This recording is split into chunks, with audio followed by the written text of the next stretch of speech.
जय हिंद साथियों, Rouse academy के ऑफिशियल यूट्यूब चैनल पे आप सभी का एक बार फिर से स्वागत है। तो दोस्तों, मैं जय ओझा लेकर के आया हूं एक और शानदार करंट अफेयर की क्लास आप सभी के लिए, जहां हम बात करेंगे केवल और केवल एग्जाम ओरिएंटेड खबरों की। तो दोस्तों, आज का जो सेशन है वो एक रिवीजन सेशन रहने वाला है, क्योंकि अभी तक मैंने आपको जो भी न्यूज कराई है उसका एक रिवीजन सेशन मैं करना चाहता था, ताकि आप लोगों की एक प्रैक्टिस हो जाए। तो ये पिछले 3 महीने के सारे एमसीक्यूज के फॉर्म में मैं आपको आज प्रैक्टिस कराऊंगा। तो आप लोग कोशिश करेंगे आंसर देने का, और हम लोग थोड़ा फास्ट चलेंगे क्योंकि रिवीजन सेशन है बच्चों। मैंने सारे के सारे टॉपिक्स हैं पहले करा चुका हूं, और आप लोग धीरे धीरे आंसर करेंगे मेरे साथ। ठीक है बच्चों, चलिए। अच्छा, और एक और बात शुरुआत करने से पहले आप सभी को पराक्रम दिवस की बहुत बहुत बधाइयां, क्योंकि आज हमारे नेताजी सुभाष चंद्र बोस जी का जन्म दिवस आता है। और आज ही के दिन हम हर साल पराक्रम दिवस सेलिब्रेट करते हैं, जो कि उनको सम्मान दिया जाता है। आज के दिन उनको श्रद्धांजलि दी जाती है। आजाद हिंद फौज को हम लोग याद करते हैं, जिसने हमारी आजादी की लड़ाई में आगे बढ़ चढ़कर हिस्सा लिया था। तो चलिए शुरू करते हैं आज का रिवीजन सेशन। ठीक है बच्चों, लेकिन सबसे पहले देखेंगे आज खूबसूरत विचार क्या है। Study hard because education is the path to success. शिक्षा ही आपको हर मंजिल तक पहुंचाएगी। शिक्षा वो चीज है जो कभी भी व्यर्थ नहीं जाती है। आपको कुछ नहीं देगी तब भी आपको सम्मान तो दिला ही देगी। आपको कुछ नहीं देगी तब भी आपको समाज में इज्जत, उठने बैठने लायक तो बना ही देगी। शिक्षा वो चीज है दोस्तों। तो चलिए शुरुआत करते हैं आज के सेशन का, और आप लोग आंसर करते हुए चलेंगे। ठीक है बच्चों, चलिए। सबसे पहला आप लोग देखोगे क्वेश्चन क्या है। 233 वर्ष पुरानी वाल्मीकि रामायण की पांडुलिपि अयोध्या स्थित अंतरराष्ट्रीय राम कथा संग्रहालय को किस संस्था द्वारा भेंट की गई। अभी देखिए, 233 साल पुरानी, 233 साल पुराना, ठीक है, साल पुराना रामायण की बात कर रहा हूं मैं। ठीक है, पुराना हाथ से लिखा हुआ, यानी कि हस्तलिखित रामायण की बात कर रहा हूं मैं बच्चों। रामायण की बात कर रहा हूं, याद रखना। और ये किसकी है? तो वाल्मीकि जी की है, वाल्मीकि जी की है। ठीक है बच्चों, याद रखना। तो भेंट किया गया है सेंट्रल संस्कृत यूनिवर्सिटी के द्वारा। और किसको भेंट किया गया है? तो अंतरराष्ट्रीय राम कथा संग्रहालय, अंतरराष्ट्रीय राम कथा संग्रहालय यानी कि इंटरनेशनल राम कथा म्यूजियम को भेंट किया गया है। चलिए, दूसरा एमसीक्यू आपके सामने आता है। जनवरी 2026 में भारत किस इकाई के साथ उच्च स्तरीय शिखर शिखर बैठक कर रहा है या किया है? तो देखिए, यूरोपियन यूनियन के साथ भारत ने अभी हाई लेवल मीटिंग की है। और यूरोपियन यूनियन के नेता ही 26 जनवरी को चीफ गेस्ट के रूप में आएंगे, चीफ गेस्ट के रूप में आएंगे। और याद रखना, ये 27 जनवरी को मीटिंग होने वाली है, 27 जनवरी को मीटिंग होगी। और इस मीटिंग में दो बड़े बड़े नेता होंगे। एक होंगे उर्सुला, एक होंगे उर्सुला। ठीक है बच्चों, उर्सुला, उर्सुला वॉन देर लीयन। और दूसरे होंगे एंटोनियो कोस्टा, एंटोनियो कोस्टा। ठीक है बच्चों, एंटोनियो कोस्टा। ये दो चीफ गेस्ट के रूप में आ रहे हैं, और ये दोनों ही यूरोपियन यूनियन के और यूरोपियन यूनियन काउंसिल के चीफ हैं ये। और यूरोपियन यूनियन के चेयरमैन है आपको उर्सुला वॉन देयर। ठीक है बच्चों, चलिए। अगला एमसीक्यू आप लोग देखेंगे बच्चों कि यहां पर India AI impact summit 2026 is guided by which three सूत्रास। अभी फरवरी में इंडिया में ही आयोजित हो रहा है India international AI summit, AI impact summit हो इंडिया में रहा है, इसलिए हम लोग इसको क्या बोल रहे हैं? इंडिया एआई इंपैक्ट समिट 2026 फरवरी में होगा बच्चों, फरवरी में होगा। और इस पे डिस्कशन किस बात पे किया जाएगा कि एआई का इंपैक्ट क्या है, प्रभाव क्या है, असर क्या है। देश भर से लोग आएंगे। तो ये तीन प्रिंसिपल्स पे काम करेगा। तीनों प्रिंसिपल कौन से आपको बताना है। तो innovation growth technology, option number B people planet progress, option number C science data ethics, and D health education and governance. Correct answer is B. यानी कि एआई का इंपैक्ट कैसा होना चाहिए? लोगों के लिए होना चाहिए, प्लैनेट यानी कि पृथ्वी, पृथ्वी का नुकसान नहीं होना चाहिए, और प्रोग्रेस हमेशा गति की तरफ बढ़ते रहना होना चाहिए। अगला देखते हैं, 11वें अजंता एलोरा अंतरराष्ट्रीय फिल्म महोत्सव 2026 में पद्म पाणि पुरस्कार प्राप्त के लिए किसे चुना गया है? तो दोस्तों, इलैया राजा को चुना गया है। इलैया राजा। इलैया राजा कौन है? तो एक म्यूजिक कंपोजर है जिन्हें 2010 में पद्म भूषण अवार्ड से नवाजा गया और 2018 में पद्म विभूषण अवार्ड से नवाजा गया। ठीक है बच्चों, 2010 में पद्म पद्म भूषण अवार्ड मिला और 2018 में आप लोग देखोगे कि पद्म विभूषण अवार्ड मिला, विभूषण अवार्ड मिला। ठीक है बच्चों, तो इलैया राजा करेक्ट आंसर है। और 11वें अजंता एलोरा जो फिल्म फेस्टिवल है, इसके लिए इन्हें चुना गया है। अगला क्वेश्चन, वह कौन सा संगठन है जो वैश्विक शहर सुरक्षा रैंकिंग जारी करता है जिसमें आबू धाबी को सबसे सुरक्षित शहर नामित किया है? तो दोस्तों, नुम्बियो, नुम्बियो आपका करेक्ट आंसर हो जाएगा। नुम्बियो एक रैंकिंग जारी करता है जिसमें यह बताया जाता है कि दुनिया का कौन सा शहर सबसे सुरक्षित है, जिसमें आबू धाबी आपको दिखाई देगा सबसे सुरक्षित शहर। ठीक है बच्चों, आबू धाबी सबसे सुरक्षित शहर। और कारकश जो है वेनेजुएला का सबसे वर्स्ट शहर। ठीक है बच्चों, वेनेजुएला का सबसे वर्स्ट यानी कि रहने के मामले में बिल्कुल निचले स्तर पर आता है। चलिए, राजस्थान के किस वन्यजीव अभयारण्य को हाल ही में इको सेंसिटिव जोन घोषित किया गया? तो करेक्ट आंसर हो जाएगा बच्चों कुंभलगढ़। ठीक है बच्चों, कुंभलगढ़ वाइल्ड लाइफ सेंचुरी को, कुंभलगढ़ वन्यजीव अभयारण्य को इको सेंसिटिव जोन घोषित किया गया। इको सेंसिटिव जोन का मतलब क्या होता है? वन्यजीव अभयारण्य है ना, इसके अगल बगल 500 मीटर से लेकर के 1 किलोमीटर के आसपास में, 1 किलोमीटर के आसपास में आप क्या देखोगे? एक बफर जोन बना दिया जाता है, इकोनॉमिक जोन। यहाँ पे मनुष्यों की एक्टिविटीज को बैन कर दिया जाता है। तो अभी Kumbhalgarh wild life sanctuary, Kumbhalgarh वन्यजीव अभयारण्य को इको सेंसिटिव जोन में कन्वर्ट किया गया है। चलिए आगे देखते हैं। मुंबई क्लाइमेट वीक 2026 निम्नलिखित में से किन संगठनों की साझेदारी में आयोजित किया जा रहा है? ये मैंने आपको कराया था बच्चों। तो देखिए, यूनेस्को और युवा ये दो ऑर्गेनाइजेशन हैं।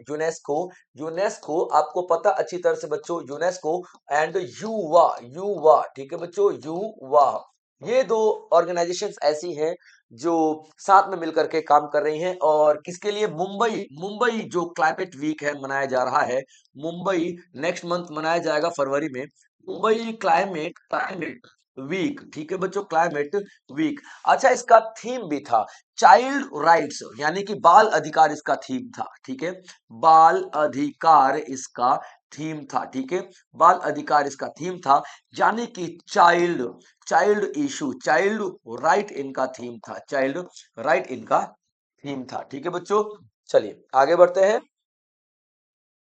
ओके, अगला जो एमसीक्यू है, 2025 में कुल 1.404 यानी 1.404 अरब जनसंख्या के साथ किस देश ने लगातार चौथी वार्षिक जनसंख्या में गिरावट देखी? तो यहाँ पे देखिए, चीन जो है लगातार 4 सालों से, चीन जो है लगातार 4 सालों से, 4 सालों से क्या हो रहा है? चीन की जनसंख्या घट रही है, जनसंख्या जनसंख्या घटी। ठीक है, 4 सालों से। और 2024 से लेकर के 2025 की बात करें तो 17% में, ठीक है, 17% प्रजनन दर घटी है। प्रजनन दर का मतलब क्या होता है? बच्चे पैदा करने की क्षमता। ठीक है बच्चों, 17% घट चुकी है 1 साल में। तो ये चीन है बच्चों, और ये सारा असर किसका है? चाइना ने एक वन चाइल्ड पॉलिसी अपनाई थी जिसमें लोगों ने क्या किया था? भ्रूण हत्याएं करनी शुरू कर दी थी, फीमेल फिटिसाइड करनी शुरू कर दी थी। एक बच्चा है तो वो लड़का ही होना चाहिए, ऐसी धारणा वहां पे बहुत ज्यादा थी। अब लड़कियों की संख्या कम हो गई तो भैया जनसंख्या तो लड़कियां ही बढ़ाएंगी, इस वजह से वहां पे जनसंख्या बहुत ज्यादा कम होने लगी। अब बहुत सारे इंसेंटिव दिए जा रहे हैं, मेडल दिए जा रहे हैं, सब्सिडी दी जा रही है कि भैया बच्चे पैदा करो, हमें जरूरत है, हमें जवानों को। अब निर्माण प्रतिस्पर्धात्मक के आधार पर एशियाई अर्थव्यवस्थाओं को रैंक करने वाला एशिया मैन्युफैक्चरिंग इंडेक्स किसके द्वारा जारी किया जाता है? यानी कि एशिया मैन्युफैक्चरिंग इंडेक्स। ठीक है बच्चों, याद रखना, एशिया मैन्युफैक्चरिंग इंडेक्स जो है, एशिया मैन्युफैक्चरिंग इंडेक्स जो है, ये किसके द्वारा जारी किया जाता है? ये याद रखिएगा बच्चों, एशिया उत्पादन। ठीक है बच्चों, एशिया उत्पादन सूचकांक, एशिया उत्पादन सूचकांक जो है, याद रखेंगे आप लोग। ठीक है, ये डेजन शीरा और एसोसिएट के द्वारा जारी किया जाता है, डेजन शीरा एसोसिएट के द्वारा जारी किया जाता है। Which Indian origin NASA astronaut, यानी कि नासा की कौन सी ऐसी एस्ट्रोनॉट जिसने अपना रिटायरमेंट अनाउंस कर दिया है। तो करेक्ट आंसर हो जाएगा सुनीता विलियम। ठीक है बच्चों, इन्होंने अपना रिटायरमेंट अनाउंस कर दिया है और ये अभी तक स्पेस में 3 बार जा चुकी हैं। 2006 में जा चुकी हैं, 2012 में जा चुकी हैं और 2024 में भी जा चुकी हैं। टोटल इन्होंने 608 दिन बिताए हैं स्पेस में। याद रखना आप लोग, सारी सारी इंपॉर्टेंट इंफॉर्मेशन आपके लिए है। अभी देखिए, जनवरी 2026 के समझौते के बाद कौन सा देश भारत का दूसरा सबसे बड़ा तरलीकृत प्राकृतिक गैस यानी एलएनजी आपूर्तिकर्ता बना? तो अभी देखिए, यूएई। ठीक है बच्चों, यूएई दूसरे नंबर पे है, बन चुका है भारत के इंपोर्ट में, यानी कि यूएई से लिक्विफाइड नेचुरल गैस इंपोर्ट किया जा रहा है। इस मामले में सेकंड रैंक पर यूएई आ चुका है और फर्स्ट रैंक पर आप देखोगे कतर को। ठीक है, फर्स्ट रैंक पे आप क्या देखोगे? कतर को। ठीक है बच्चों, चलिए आगे बढ़ते हैं। अगला जो न्यूज आती है, अगला जो एमसीक्यू है, आपको जवाब देना है। केंद्रीय प्रतिनियुक्ति पर सीआरपीएफ में उप महानिरीक्षक डीआईजी के रूप में किसे नियुक्त किया गया है? तो रविशंकर चाबी, राकेश अग्रवाल, सत्यजीत सिंह कपूर और प्रवीण कुमार। करेक्ट आंसर क्या हो जाएगा? रविशंकर छाबी जी होंगे करेक्ट आंसर। ठीक है, लेकिन याद रखना राकेश अग्रवाल, ये भी आप लोग लिखेंगे साथ में। राकेश अग्रवाल जी एनआईए नेशनल इन्वेस्टिगेशन एजेंसी के, ठीक है, डीजी बनाए गए हैं, डीजी बनाए गए हैं। उसके बाद आप देखोगे शत्रुजीत सिंह कपूर जी को आईटीबीपी का डीजी बनाया गया है। किसका? आईटीबीपी का डीजी बनाया गया है। उसके बाद प्रवीण कुमार जी को बीएसएफ का डीजी बनाया गया है। ठीक है बच्चों, याद रखेंगे। तो रविशंकर चाबी, राकेश अग्रवाल, शत्रुजीत सिंह कपूर, प्रवीण कुमार जी, ये चारों का अपॉइंटमेंट रिसेंट हुआ है, जो मैंने आपको बताया। ठीक है बच्चों, अभी देखिए, राष्ट्रीय पैरालंपिक पावर लिफ्टिंग चैंपियनशिप यानी कि एनपीपी का वर्चुअल उद्घाटन कहाँ किया गया है? ये पैरालंपिक पावर लिफ्टिंग का मतलब क्या होता है? वेट उठाने वाला एक प्रतियोगिता जिसमें कि दिव्यांग लोग पार्टिसिपेट कर रहे हैं। इस गेम का उद्घाटन, इस चैंपियनशिप का उद्घाटन कहाँ पे किया गया है? तो याद रखिएगा बच्चों, इसका उत्तराखंड में किया गया है। उत्तराखंड में किया गया है। उत्तराखंड में कहाँ पे किया गया है? तो रुड़की में किया गया है। रुड़की में किया गया है, याद रखना आप लोग। और रुड़की में कहां पे? तो COER यानी कि college of engineering Roorkee, Uttarakhand. Clear point बच्चों। किसने किया है? तो पुष्कर सिंह धामी ने किया है। किसने किया है? तो पुष्कर सिंह धामी ने किया है। ठीक है बच्चों, याद रखना, पुष्कर सिंह धामी ने किया है। चलिए बच्चों, आगे बढ़ते हैं। पुष्कर सिंह धामी ने किया है। आगे देखते हैं अगला न्यूज आपकी। निम्नलिखित में से कौन सी एजेंसियां भारत की पहली टेलिंग नीति क्रियान्वयन में शामिल है? टेलिंग नीति का मतलब क्या होता है? जब हम लोग कोई खनिज पदार्थ निकालते हैं जमीन से, तो वेस्ट बच जाता है। जैसे कि मान लीजिए आयरन ओर निकाला, उसमें से हमने आयरन निकाल लिया, तो कचरा बच जाएगा। तो कचरे में भी काफी हद तक आयरन मिलता है। बॉक्साइट में से हमने एल्यूमिनियम निकाल लिया, लेकिन जो कचरा बच जाता है ना, उसमें भी आप देखोगे बहुत ज्यादा मिनरल्स मिलते हैं। तो उन कचरे में से मिनरल्स को निकालने की प्रक्रिया को टेलिंग कहते हैं। और ये टेलिंग की नीति पहली बार भारत में लॉन्च की जा रही है। तो कौन कर रहा है? तो करेक्ट आंसर आपका क्या हो जाएगा बच्चों? इंडियन ब्यूरो ऑफ माइंस और CMPDI। CMPDI का मतलब क्या होता है? याद रखना, ठीक है। CMPDI, sorry, Indian bureau of mines, CMPDI का मतलब क्या होता है? Central mine. ठीक है, याद रखना बच्चों, सेंट्रल माइंस प्लानिंग। ठीक है, central mines planning and design, planning and design. ठीक है, प्लानिंग एंड डिजाइन इंस्टीट्यूट। ठीक है बच्चों, इंस्टीट्यूट, याद रखना। और एटॉमिक मिनरल डायरेक्टरेट, ये तीनों मिलकर के टेलिंग नीति को आगे चल के लागू करने वाले हैं भारत में। ठीक है बच्चों, चलिए आगे बढ़ते हैं। यहाँ पे आपका एक क्वेश्चन रह गया शायद, है ना? ओके, ये रहा। चलिए, which digital platform will be launched at IICDEM? अभी देखिए, IICDEM ये अभी चल रहा है भारत के अंदर में। ठीक है बच्चों, ये IICDEM क्या है? India international,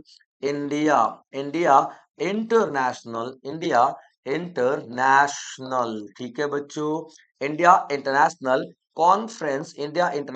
conference on democracy, conference on democracy and election management and election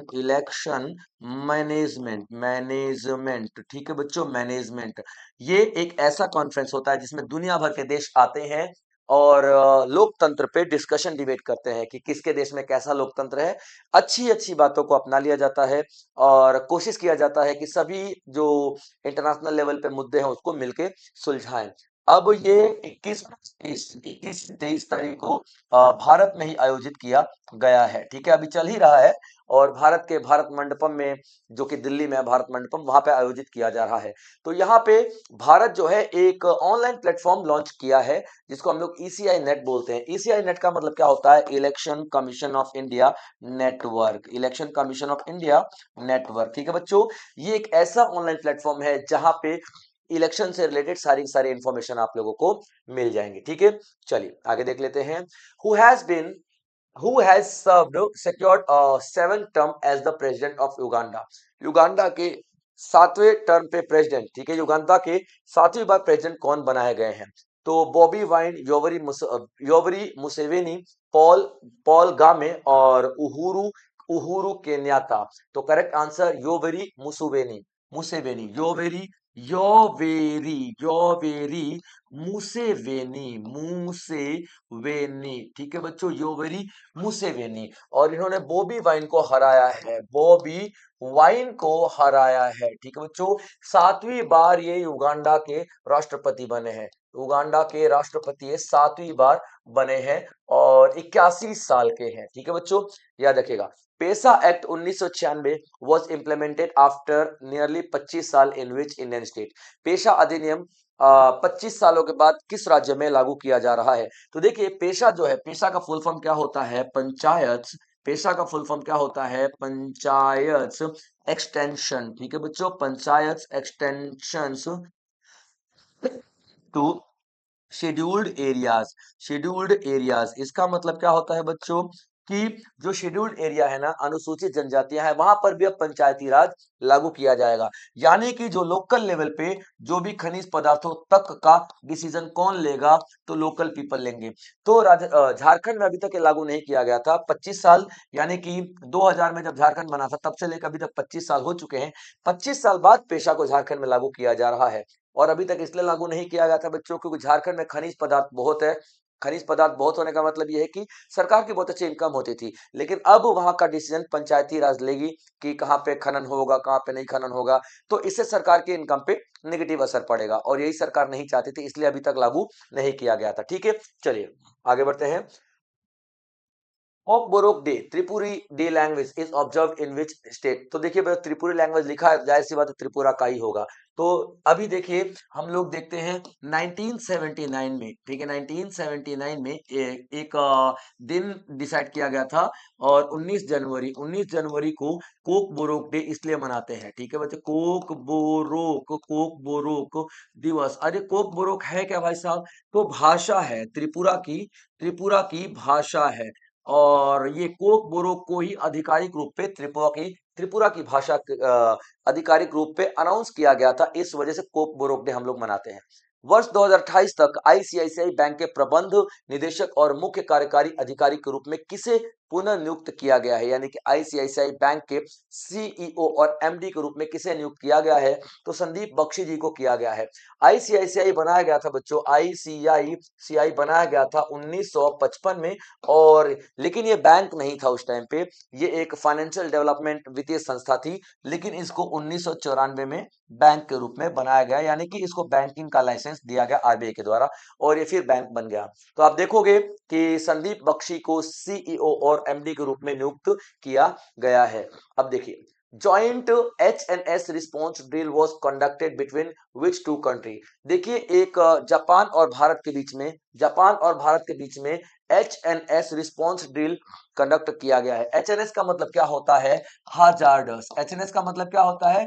hazardous noxious substance, यानी कि वो जहरीले सब्सटेंस जो कि समुद्र को दूषित करते हैं, प्रदूषण फैलाते हैं समुद्र में।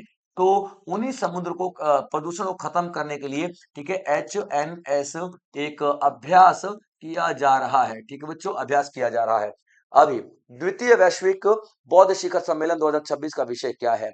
तो global piece and harmony, collective wisdom, United voice and mutual coexistence. अभी देखिए, भारत ने 2023 में इंटरनेशनल लेवल पे एक बौद्ध शिखर सम्मेलन शुरू किया था।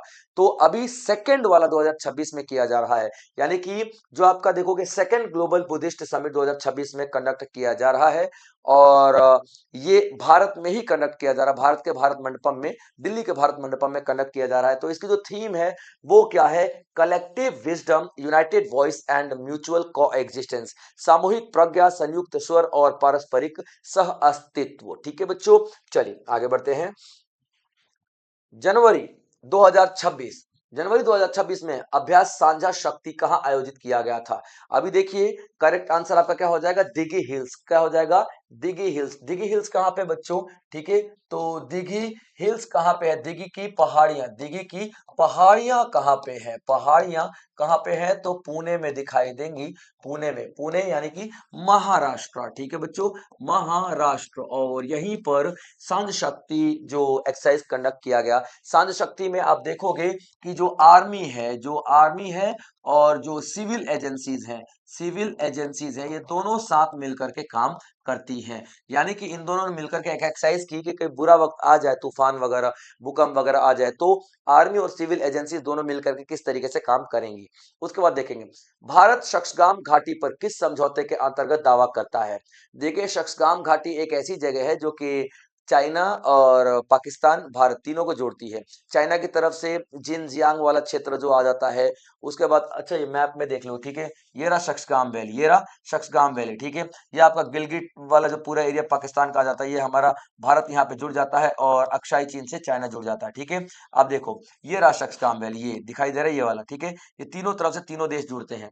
लेकिन जब पाकिस्तान ने कब्जा किया था पीओके में, पीओके आपको पता है, पाकिस्तान ऑक्यूपाइड कश्मीर, इसी का हिस्सा हुआ करता था शक्सगाम वैली, जिसको हम लोग सक्षम वैली के नाम से भी जान लेते हैं कई बार।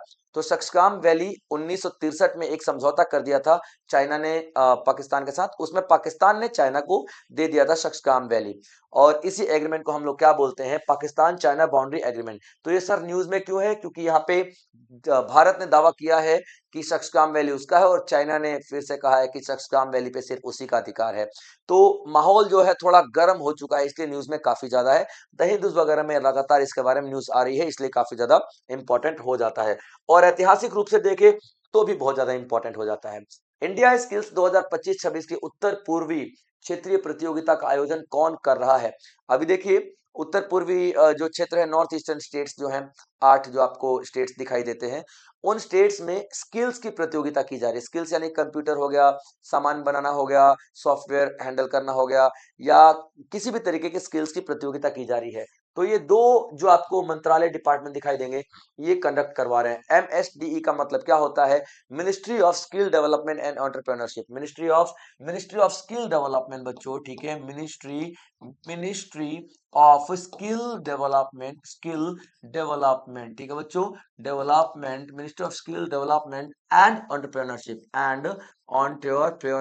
ठीक है बच्चों, प्योनरशिप। ठीक है बच्चों, याद रखना, एंटरप्रेन्योरशिप।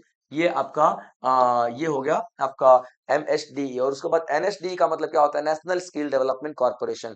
ये दोनों मिलकर के ऑर्गेनाइज किए हैं प्रतियोगिता नॉर्थ ईस्टर्न स्टेट्स में। विश्व आर्थिक मंच की वार्षिक बैठक 2026 का आधिकारिक विषय क्या था? अभी देखिए, वर्ल्ड इकोनॉमिक फोरम जो चल रही है, और कहाँ पे चल रही है? दावोस में। कहाँ पे चल रही है बच्चों? ठीक है, तो दावोस में चल रही है। दावोस यानी कि स्विट्जरलैंड में चल रही है। और यहाँ पर जो एक थीम रखी गई है, वो थीम आपको बताना है। तो global economic recovery, shaping the future together, a spirit of dialogue, यानी कि संवाद की भावना, a spirit of dialogue theme रखी गई है दावोस में। और यहाँ पर हम जो भी ये थीम का एक मोटिव ये भी है कि अभी देखिए, जितना भी मुद्दा चल रहा है इंटरनेशनल लेवल पे, जितना कि हड़कंप मचा के रखा हुआ है डोनाल्ड ट्रंप ने, कभी वेनेजुएला हो गया, कभी ईरान हो गया, तो कभी ग्रीनलैंड हो गया, तो ये सारी की सारी समस्याओं का समाधान सिर्फ और सिर्फ बातचीत से ही निकलेगा। और ये जो बातचीत करने को ही हमने थीम में रख दिया है कि संवाद की भावना, कि भैया अगर संवाद की भावना है, बातचीत करने की भावना है, तो हर एक समस्या का समाधान किया जा सकता है। डोनाल्ड ट्रंप को क्या समस्या है भाई, बात तो करो, इस मंच पे आके अपना पक्ष तो रखो, लेकिन आपका पक्ष जायज होना चाहिए, नाजायज नहीं होना चाहिए। ठीक है बच्चों, चलिए आगे देखते हैं। अगला जो एमसीक्यू है, कॉमनवेल्थ के स्पीकर्स एवं पीठासीन अधिकारियों के 28वें सम्मेलन का उद्घाटन किसने किया? अभी देखिए, एक कॉन्फ्रेंस दिल्ली में किया गया, और इस कॉन्फ्रेंस में आप लोग देखोगे कि ये कॉन्फ्रेंस किसका है, तो कॉमनवेल्थ के जितने भी मेंबर्स हैं, उनके प्रिजाइडिंग ऑफिसर्स का है। जैसे कि भारत में लोकसभा का जो प्रिजाइडिंग ऑफिसर जो है वो स्पीकर कहलाता है, और राज्यसभा का प्रिजाइडिंग ऑफिसर चेयरमैन कहलाता है। इसी तरीके से आप यहाँ पे क्या देखोगे बच्चों, कि जो प्रिजाइडिंग ऑफिसर्स है ना अलग अलग देशों के, वो यहाँ पे इस मीटिंग में आएंगे। और इस मीटिंग का उद्घाटन किसने किया है? नरेंद्र मोदी ने किया है। इस कॉन्फ्रेंस का उद्घाटन नरेंद्र मोदी ने किया है। लेकिन एक और बात याद रखना, नरेंद्र मोदी ने सिर्फ उद्घाटन किया है, सिर्फ उद्घाटन किया है, याद रखना, ठीक है, याद रखना। लेकिन ये चेयरमैन जो है इस पूरी मीटिंग के चेयरमैनशिप किसके पास रही है? तो ओम बिरला जी के पास रही है, क्योंकि भारत के लोकसभा के स्पीकर यही हैं। ओएनडीसी ढांचे के अंतर्गत इंडिया पोस्ट ने किस प्रकार की सेवाएं शुरू करने की बात की है? India post has stated which type of services under ONDC framework. अब देखिए, ओएनडीसी का मतलब क्या होता है? ओपन नेटवर्क, ठीक है बच्चों। ओएनडीसी का मतलब क्या होता है? Open network digital digital commerce, ठीक है बच्चों, डिजिटल कॉमर्स, ठीक है बच्चों, याद रखना। अब ये क्या होता है? एक ऐसा ओपन मार्केट होता है जिसपे अमेजन का सामान भी दिखेगा, फ्लिपकार्ट का सामान भी दिखेगा, और आपको मिंत्रा का सामान भी दिखेगा, अलग अलग सामान दिखेगा। लेकिन यहाँ पे ऑर्डर कौन लेगा? तो ऑर्डर लेगा India post. India post order लेगा और वही सामान को डिलीवरी करेगा लोगों तक। यानी ओपन नेटवर्क है, इस नेटवर्क में कोई भी अपना सामान बेच सकता है। तो ये किस तरीके की सर्विस शुरू किया है? तो online logistics and parcel delivery services. Correct answer will B 1। Clear बच्चे यहाँ पे? चलिए आगे देखते हैं। Who has been appointed as the whole-time director of the Kotak Mahindra Bank? Kotak Mahindra bank का पूर्णकालिक निदेशक के रूप में किसे नियुक्त किया गया है? Ashok Vaswani, Anup Kumar Saha, CS Ranjan and Uday Kotak, Rajeev Sabharwal. तो correct answer will be Anup Kumar Saha. और इन्होंने किसको रिप्लेस किया है? तो अशोक वासवानी को रिप्लेस किया है। ठीक है बच्चों, अनूप कुमार साहा, और इन्होंने किसको रिप्लेस किया है? तो अशोक वासवानी को रिप्लेस किया है। ठीक है बच्चों, वासवानी जी को रिप्लेस किया है। Who has been appointed as the DG of NIA? मैंने थोड़ी देर पहले ही बताया था, नेशनल इन्वेस्टिगेशन एजेंसी, जिसे 2008 में बनाया गया था 26/11 के हमले के बाद। ये इसके डीजी के रूप में किसे अपॉइंट किया गया है? तो correct answer will be Rakesh Agrawal ji को अपॉइंट किया गया है। और राकेश अग्रवाल जी ने किसको रिप्लेस किया है? याद रखना, ये रिप्लेसमेंट का सवाल जरूर पूछा जाता है। तो राकेश अग्रवाल जी ने सदानंद दाते जी को रिप्लेस किया है। ठीक है बच्चों, याद रखेगा। तो सारी की सारी चीजें आपके माइंड में होनी चाहिए। थोड़ी देर पहले मैंने आपको बताया था, शत्रुजीत सिंह कपूर जी आईटीबीपी के डीजी बनाए गए हैं, प्रवीण कुमार बीएसएफ के डीजी बनाए गए हैं। ठीक है बच्चों, ये लेटेस्ट इंफॉर्मेशन आप लोगों के लिए बहुत ज्यादा जरूरी हो जाती हैं। सी डॉट जो है, ये डॉट नहीं बच्चों, इसको सी डॉट करोगे, ठीक है, ये डॉट नहीं, ये सी डॉट है, ठीक है। तो सी डॉट ने SKOCH यानी स्कॉच अवार्ड 2025 जीता है।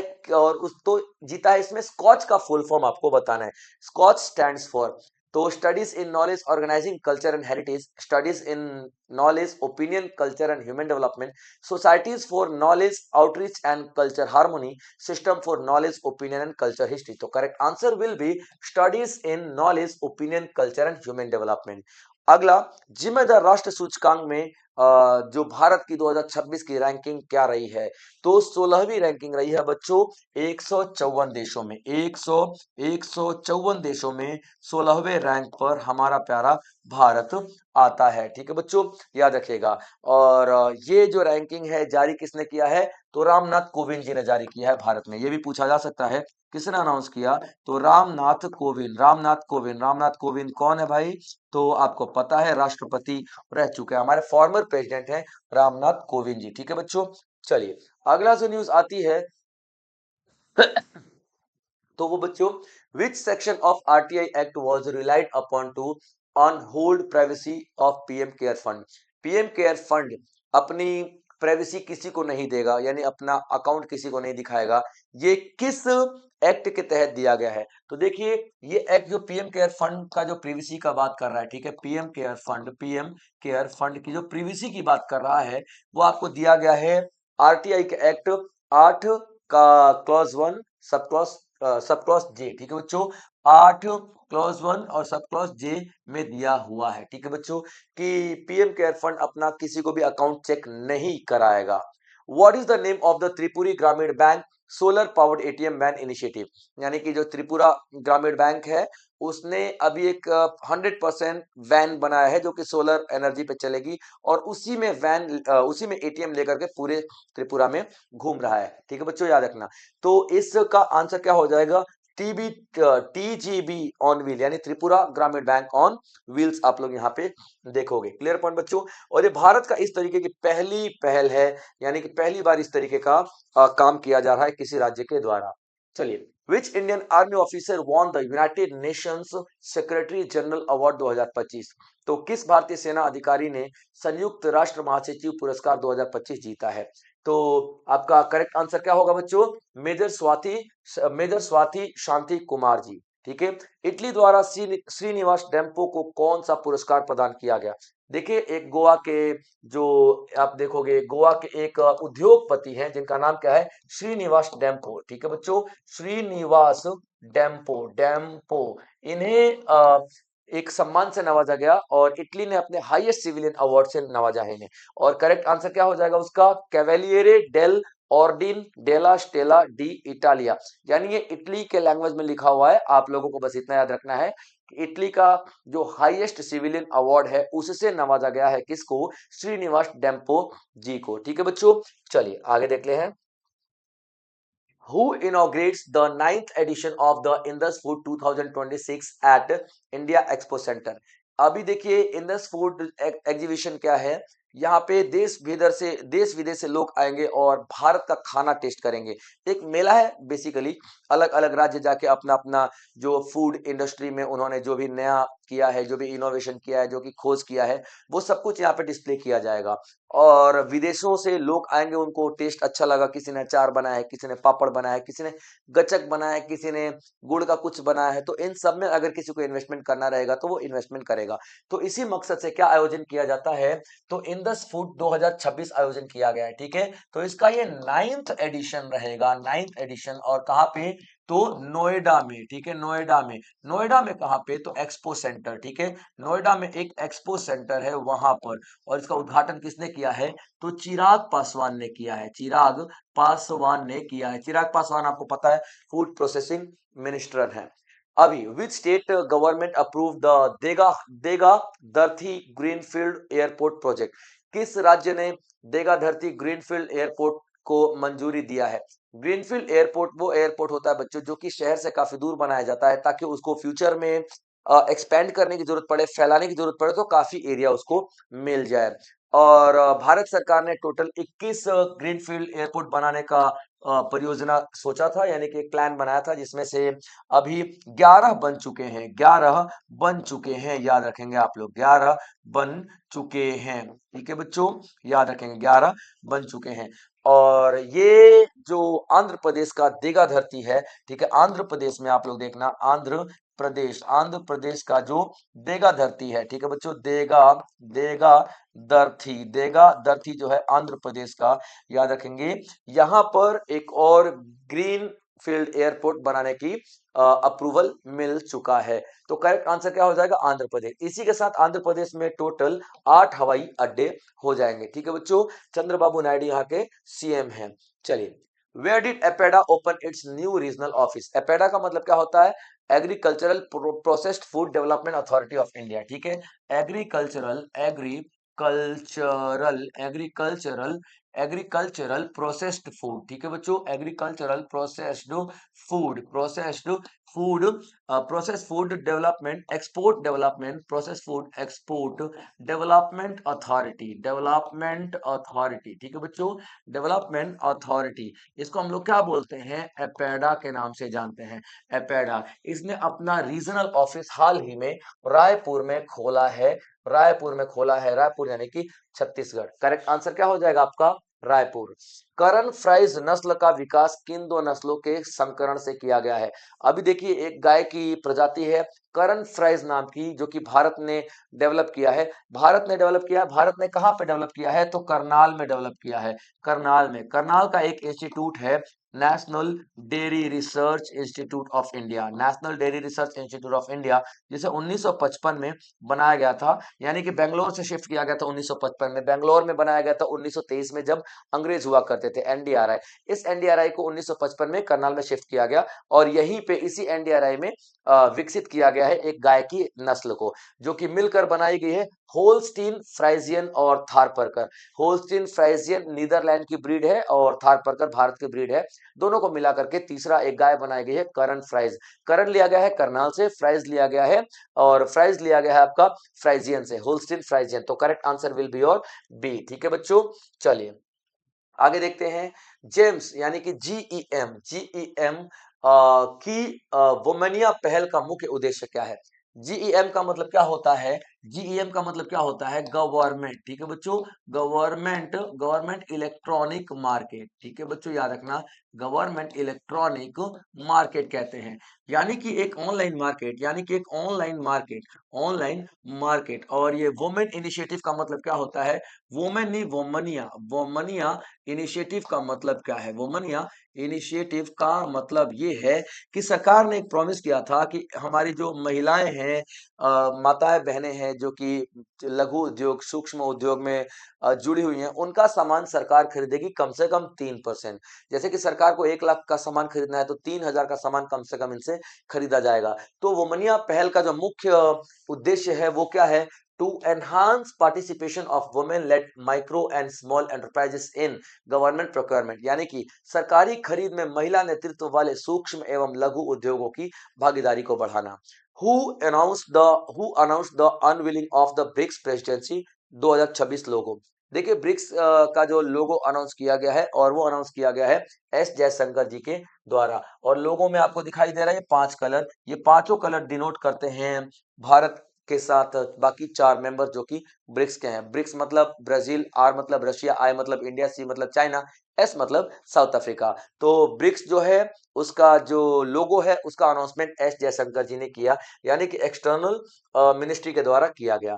अभी देखिए which state topped the export preparedness, ठीक है, कौन सा जो स्टेट है एक्सपोर्ट प्रिपेयर्डनेस इंडेक्स यानी ईपीआई में टॉप किया है, तो महाराष्ट्र ने टॉप किया है बच्चों, ठीक है, महाराष्ट्र ने टॉप किया है, ठीक है बच्चों, महाराष्ट्र ने टॉप किया है। और दो कैटेगरी में दिया जाता है, तो बड़ी कैटेगरी में, बड़े राज्यों की कैटेगरी में, ठीक है, बड़े राज्यों की कैटेगरी में, बड़े राज्यों की कैटेगरी में आप देखोगे महाराष्ट्र को, ठीक है बच्चों, महाराष्ट्र को। और छोटे राज्यों की कैटेगरी में आप देखोगे, छोटे राज्यों की कैटेगरी में आप देखोगे तो आपको दिखाई देंगे उत्तराखंड, ठीक है बच्चों। अगला, मिजोरम के मुख्यमंत्री लालदू होमा ने 2 फरवरी से किसानों से प्रत्यक्ष खरीद के लिए किस योजना की घोषणा की है, तो बनाकाई योजना। बनाकाई योजना सितंबर 2024 में लागू किया गया था, और जब इसको लागू किया गया था तो सरकार ने कहा था कि भैया हम आपसे 3 फसलें खरीदेंगे, ठीक है, सितंबर 2025 में 3 फसलें खरीदेंगे। 3 फसलें कौन सी होंगी, तो हल्दी होगी, इन 3 फसलों में हल्दी होगी, जो आपका धान होगा, धान छिलके वाला जो चावल निकलता है ना, वो नहीं, धान छिलके वाला होगा, ठीक है, और मिर्च होगी, ठीक है बच्चों, और मिर्च होगी, ठीक है बच्चों, याद रखना। लेकिन अभी 2 फरवरी से 2 और फसलों को यहाँ पर ऐड किया गया। दरअसल एक फसल है और एक झाड़ू है, ठीक है, जो वहां की जो हाथों से बनाई गई झाड़ू और अदरक, अदरक दोनों को इस जो योजना है इसमें शामिल किया गया है कि सर 2024 सितंबर में जो ये बना काई योजना आई थी, इसमें 3 फसलें तो हम खरीदते ही थे, 2 फरवरी से और भी 2 चीजों को हम खरीदेंगे, अदरक को और झाड़ू को। और लालदू होमा जो सीएम है उन्होंने इस बात की अनाउंसमेंट की है। इंडिया का passport index Henley passport index में रैंक क्या रहा है? तो रैंक रहा है 80, याद रखिएगा। और इसी के साथ ये 55 देशों में 55 जो डेस्टिनेशन है यहाँ पर भारत जो है घूम सकता है, ठीक है, बिना किसी वीजा के।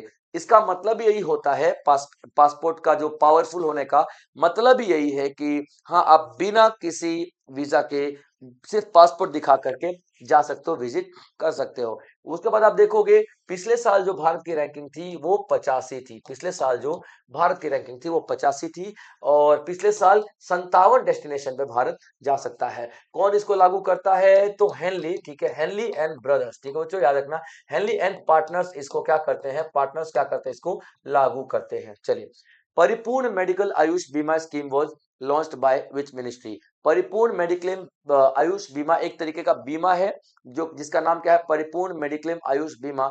ये सेंट्रल गवर्नमेंट स्कीम जो है, जो सेंट्रल गवर्नमेंट के जो स्कीम है, जो पेंशन धारियों की स्कीम है, सेंट्रल गवर्नमेंट बीमा स्कीम जो ऑलरेडी लोगों ने ले रखा है लेकिन लिमिटेड बीमा है, उसके ऊपर का बीमा लेने के लिए ये अपनाया जाएगा, और मिनिस्ट्री ऑफ फाइनेंस ने इसको अपनाया है, यानी कि लागू किया है। ठीक है बच्चों, याद रखिएगा। आगे देखते हैं, who launched speed post 24 speed post 48 services? Speed post 24 का मतलब क्या होता है? इंडिया पोस्ट ने, देखिए जो पोस्ट ऑफिस है आपका इंडिया पोस्ट, ये अभी तक बहुत ही कम सर्विसेज दिया करता था, यानी कि बहुत ही आम सर्विसेज दिया करता था, लेकिन अभी इसको मॉडर्न मॉडर्न बनाया जा रहा है। तो स्पीड पोस्ट 24 का मतलब 24 घंटे में आपका सामान पहुंचा दिया जाएगा। स्पीड पोस्ट 48 का मतलब 48 घंटे में आपका सामान पहुंचा दिया जाएगा मैक्सिमम।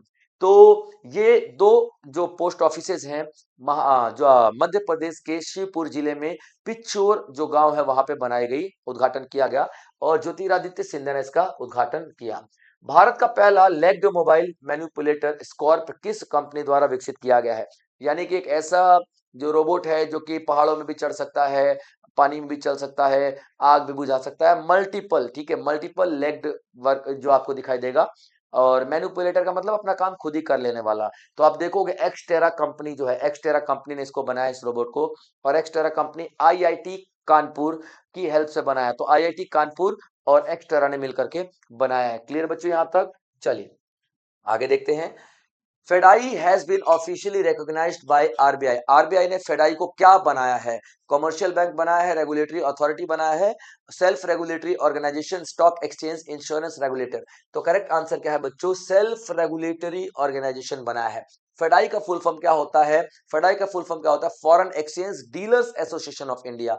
फॉरेन एक्सचेंज, ठीक है बच्चों, foreign foreign exchange, foreign exchange dealers, foreign exchange dealers association of India, association of India, ठीक है बच्चों। यानी कि भारत के वो सारे के सारे बैंक जो कि फॉरेन एक्सचेंज में डील करते हैं, उसका रेगुलेटर बनाया गया है, self regulatory organisation. Sukhatme national award in statistics कब दिया जाएगा? तो बच्चों इसको दिया जाएगा 31 जनवरी 2026, मार्च 15 2026, जून 29 2026, अगस्त 15 2026, और मार्च 26 2026। तो करेक्ट आंसर जून 29 2026 आएगा बच्चों, ठीक है, जून 29 2026। यानी कि इस दिन क्या होता है? तो नेशनल स्टैटिस्टिक्स डे होता है। क्या होता है? नेशनल स्टैटिस्टिक्स डे होता है, ठीक है बच्चों, नेशनल स्टैटिस्टिक्स डे के रूप में हम इसको जानते हैं, ठीक है, नेशनल स्टैटिस्टिक्स डे, ठीक है बच्चों, स्टैटिस्टिक्स डे के रूप में हम इसको जानते हैं, क्योंकि इसी दिन पीसी मेहलानोबिस का जन्म दिवस आता है। पीसी मेहलानोबिस, जिन्हें हम लोग father of Indian statistics system कहते हैं, या फिर फादर ऑफ इंडियन प्लानिंग के नाम से भी जानते हैं। सेकेंड 5 ईयर प्लान पीसी मेहलानोबिस ने ही दिया था। तो उन्हीं के नाम पे तो उन्हीं के नाम पर हम लोग नेशनल स्टैटिस्टिक्स डे मनाते हैं, और उस दिन एक अवार्ड दिया जाएगा सुखात्मे, ठीक है। तो याद रखना, सुखात्मे जो सर थे वो भी एक बड़े सांख्यिकी के ज्ञाता थे, उन्हीं के नाम पे अवार्ड दिया जाता है, ठीक है बच्चों। तो अभी दिया नहीं गया है, 29 जून को दिया जाएगा। बाल संरक्षण के कार्य के लिए भारतीय रेल का सर्वोच्च सम्मान किसे दिया गया है? किरण बेदी, चंदना सिन्हा, अंचना रामसुंदरम और Alka Sharma. Correct answer is चंदा सिन्हा। इन्होंने देखिए रेलवे ने एक अभियान चलाया था, नन्हे फरिश्ते करके, नन्हे फरिश्ते नाम का एक अभियान चलाया था। इस अभियान में इन्होंने 152 बच्चों को रेस्क्यू किया, यानी कि 152 बच्चों को बचाया है। और 152 बच्चों को जब इन्होंने बचाया तो इसी के लिए इन्हें पुरस्कार दिया गया, रेलवे का सबसे बड़ा पुरस्कार दिया गया है। Clear point. तो चंदा सिन्हा। तो बाल संरक्षण कार्य के लिए भारतीय रेलवे का सर्वोच्च सम्मान किसे प्रदान किया गया? तो चंदा सिन्हा को किया गया है। ठीक है बच्चों, तो ये था आज का सेशन जिसमें मैंने एक फास्ट ट्रैक मोड पे आपको सारे के सारे एमसीक्यूज कराए, सारे के सारे टॉपिक्स कवर कराए जो आपके लिए बेहद जरूरी थे। तो इसी तरीके से एक और पार्ट अभी आपका रहता है, यानी कि जो पिछले एक 3 महीने का हो गया और फिर 3 महीने का मैं आप लोगों के लिए कल लेकर के आऊंगा। तब तक आप लोग अपना ध्यान रखेंगे बच्चों। जय हिंद।